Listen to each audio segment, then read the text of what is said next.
Abayizi ba ssettendekero wa Makerere abamu kibaweddeko okuwulira nga babategeeza nti mulina okudda ewammwe oluvannyuma lw'omukulembeze w'eggwanga Yoweri Kaguta Museveni okuggala ssettendekero ono olw'okwekalakaasa okususse.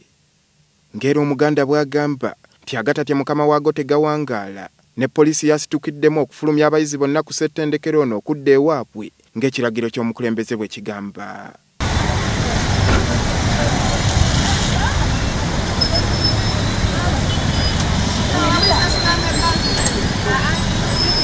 Abayizi balabiddwako nga bakwatamu ebyanguwa batere beetegula ssettendekero ono.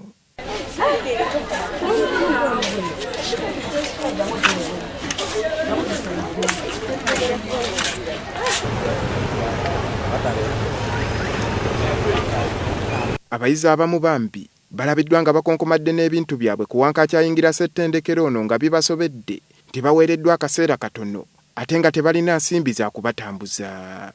That tulina transport, ate we are not prepared. We didn't know we are supposed to go home. And especially as finalists, like it's going to hurt us more. We are all stranded with our staff. We don't have what to do. We don't have transport. Really, we are really hard. Some of us have not yet registered. Generally, we are confused.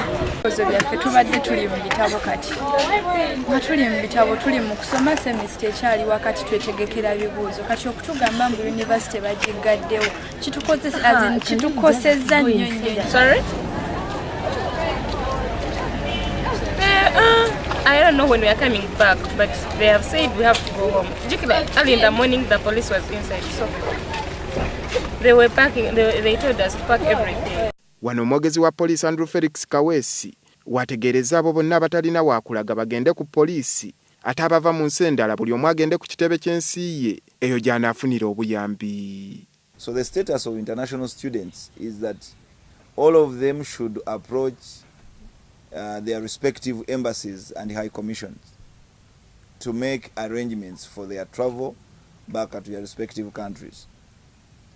And anybody who gets stranded and he can't have means of going back, then they should work with us to help them reach their respective countries. Onera wadde abayizi bano obutasukka ssaawa 6 ez'emisana nga tewali muyizi yenna asigadde ku ssettendekero ono. Tubasuubira okuva mu mirembe nga tebalwanye oba nga tebaleeseewo mbeera ereeta kajagalalo konna.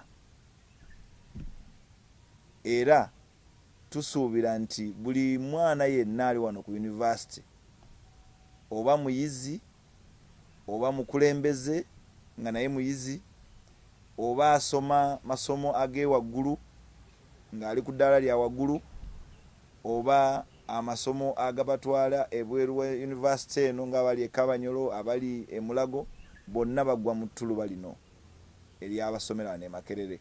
Bonna balina okuva okwamuka university mangu ddala ng'ekiragiro bwe kyabadde kiragira. Tugenze okuva ku ssettendekero ono nga buli w'okuba eriiso olaba musirikale wa poliisi yekka.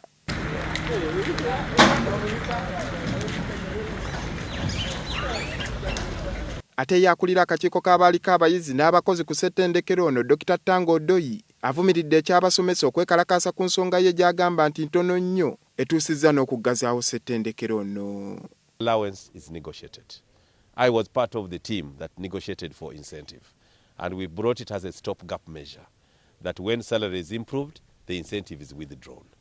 And I thought my colleagues should have seen it that way. It shouldn't have been incentive to lead to a strike, to lead to closure of the university. That's the most unfortunate part. Okwekalakaasa kubadde kufuuse baana baliwo ku ssettendekero wa Makerere ng'abakozi abatasomesa be basooka okwekalakaasa olwo abayizi ne baddako nga bawakanya ekyokulya obubi ate ne baddamu sabbiiti ewedde nga bawakanya ekya ssettendekero ono okugoba abamu ku bayizi bannaabwe. Ekyo bwe kyagonjoddwa ate abasomesa nabo ne bassa wansi ebikola olw'obutasasulwa ekyaviiriddeko abayizi olunaku lw'eggulo okuva mu mbeera nga baasiibye bagobagana na poliisi.